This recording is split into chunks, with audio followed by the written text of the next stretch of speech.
ನಾನು ಇವಾಗಷ್ಟೇ ಫ್ರೆಂಡ್ ಆಗಿದ್ದು. ಅದು ಯಾರಿಂದ ಅಂತೀರಾ? ಅನುರಾಧ ಎ ಯಾವಾಗಲೂ ಆಫೀಸಲ್ಲಿ ಎ ಇರ್ತಾರೆ. ಅವ್ರ ಶೋರೂಮಿಗೆ ಬಂದಿದ್ದೀನಿ. ನಂತರನೇ ಹಲವಾರು ಹೆಣ್ಮಕ್ಳಿಗೆ ಕೆಲಸ ಕೊಟ್ಟಿದ್ದಾರೆ. ಒಂದು ದೊಡ್ಡ ಶೋರೂಮ್ ಓಪನ್ ಮಾಡಿದ್ದಾರೆ. ನಂಗೆ ತುಂಬ ಖುಷಿ ಸಿಕ್ತು. ಅಂಗಡಿಗೆ ಹೋಗಿ ಎಲ್ಲೋ ಕೊಂಡ್ಕೊಳ್ಳೋ ಬದಲು ಹೆಣ್ಮಕ್ಳ ಹತ್ರ ಮಾತಾಡಿ ನಮಗೆ ಬೇಕಾದನ್ನ ಪಡೆಯೋದ್ರಿಂದ ನಮಗೆ ತುಂಬ ಖುಷಿ ಕೊಡುತ್ತೆ. ದಯವಿಟ್ಟು ಎಲ್ಲರೂ ಒಂದ್ಸಲ ಬನ್ನಿ, ಅವ್ರನ್ನ ಬೆಳೆಸಿ, ಶಾಪಿಂಗ್ ಮಾಡಿ, ಖುಷಿ ಪಡಿ. ಆಕ್ಚುಲಿ ನಾನು ಹೇಳಲೇಬೇಕು, ನಾನಿಷ್ಟುದ್ದ ಹುಡುಗಿ ಇದ್ದಾಗ ಸಂಡೇ ಪ್ರೋಗ್ರಾಮ್ ಬರ್ತಿತ್ತು ಡಿ ಡಿ ಚಂದನದಲ್ಲಿ. ಅದರಲ್ಲಿ 1 ಮಿನಿಟ್ ಉಮಾ ಅವ್ರು ಬರ್ತಿದ್ರು ಆಯ್ತಾ. ನಿಜವಾಗ್ಲೂ ಅವಾಗ ನಮ್ಮಮ್ಮ 1 ಮಿನಿಟ್ ಉಮಾ ಅವ್ರು ಬರ್ತಾರೆ, ಟಿವಿ ಹಾಕು, ಬೇಗ ಬೇಗ ಟಿವಿ ಹಾಕು.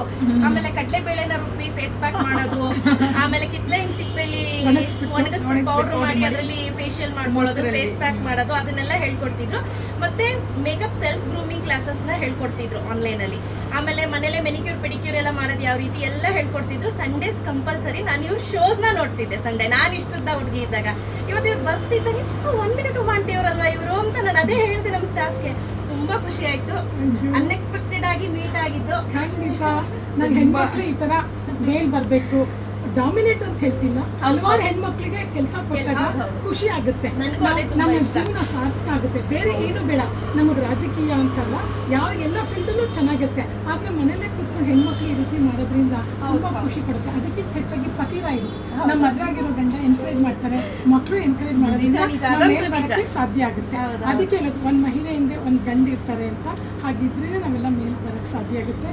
ಎಲ್ರಿಗೂ ನಾನು ಧನ್ಯವಾದಗಳನ್ನ ಹೇಳ್ತಾ ಬನ್ನಿ ಅಮ್ಮ ಮತ್ತೆ. ಖಂಡಿತ. Thank you. ಓಕೆ.